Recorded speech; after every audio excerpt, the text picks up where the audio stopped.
In this lecture, we're going to look at classes in C++, a great construct to help you model your own types that you can use in your C++ programs.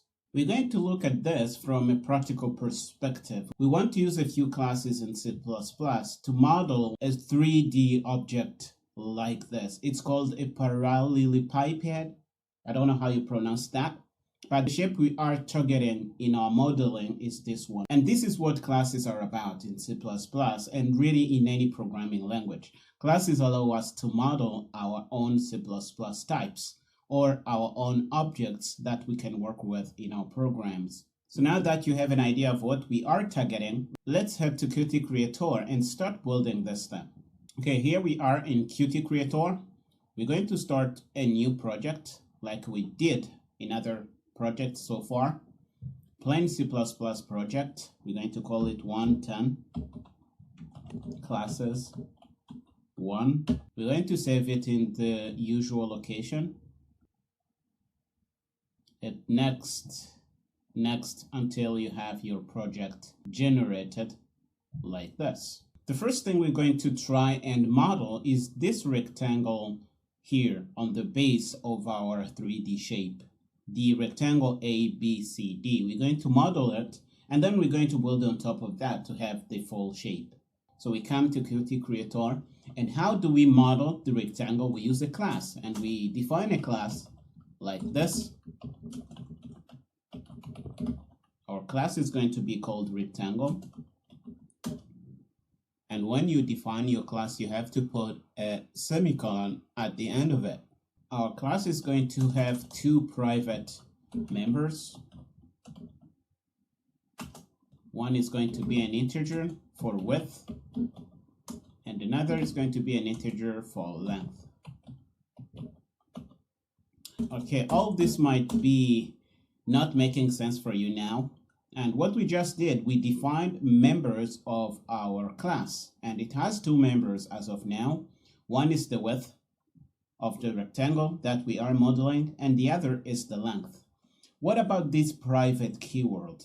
This keyword is meaning that these things we have in here, the width and the length, are private to this class and you cannot access them from the outside. You have to go through an object of this class to be able to access these things. And we're going to test this in a minute. You're going to see this. The other thing we need to do is to provide the methods that are going to help us modify the width and the length. And these methods are going to be void because they're not going to be returning anything. Set width.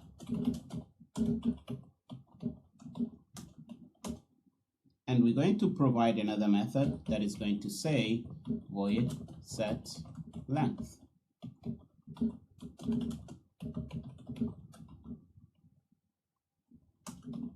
What we're going to do in here is to say this width equals width. And we are taking the width that we pass in the parameter here and assigning it to the width that is the member variable of this class. This keyword here means this object that we are working on, the object of this class. So we're going to do the same thing for setting the length equals length. And now we have this method. The other method we want to provide is the get area method to get the area of the base rectangle. And it's not going to take any parameter because we're going to use the variables in the class already. And we're going to return width multiplied by length because that's the area of the rectangle. And by now we have modeled our rectangle. We can start using it in the main function. Okay, so how do we use it? We get rid of this thing and define our rectangle like this, rectangle R, and say R set width. We're going to set it to 10, and we go down, we do R set length, we set it to 20. So what we want to do, we want to compute the area of this rectangle and display it in the output of the program that we are building here. So the way we do that, you already know how to output things. So the area of the rectangle is our get area. See how easy it is? So using our math, we know that the area is going to be 10 times 20, which is going to be 200, right? So run the application. It should give us 200 as the area.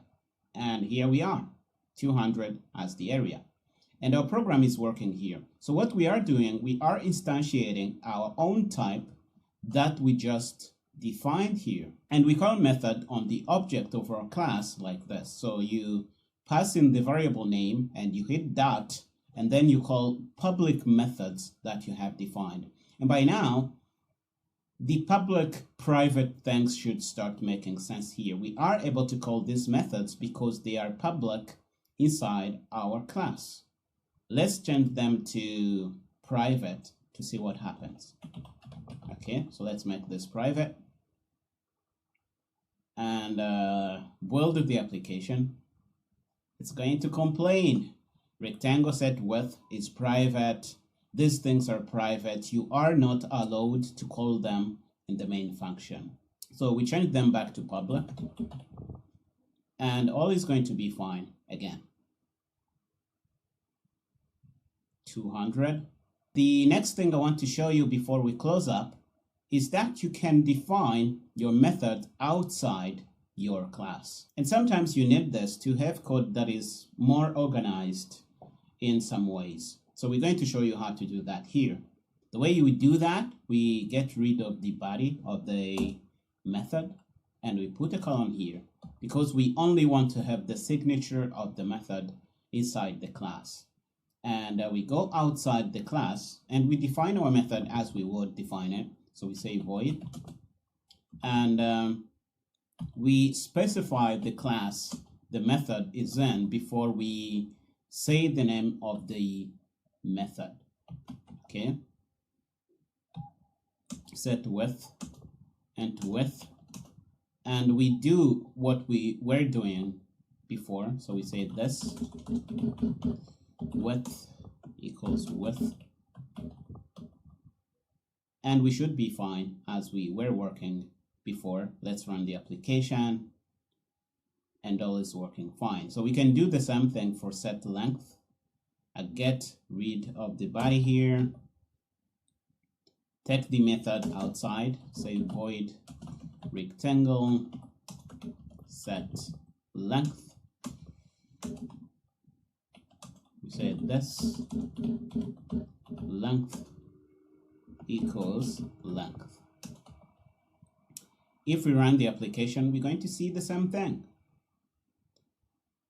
200. Okay, we are fine. So one other piece of information you should have is that functions inside classes are usually called methods. So you will hear me interchanging these terms now and then, and they shouldn't be confused by that. A method is just a function inside a class. Okay, we've covered all we set out to do in this lecture. In the next one, we're going to look at constructors and how you use them to instantiate your classes. I'll see you in the next lecture.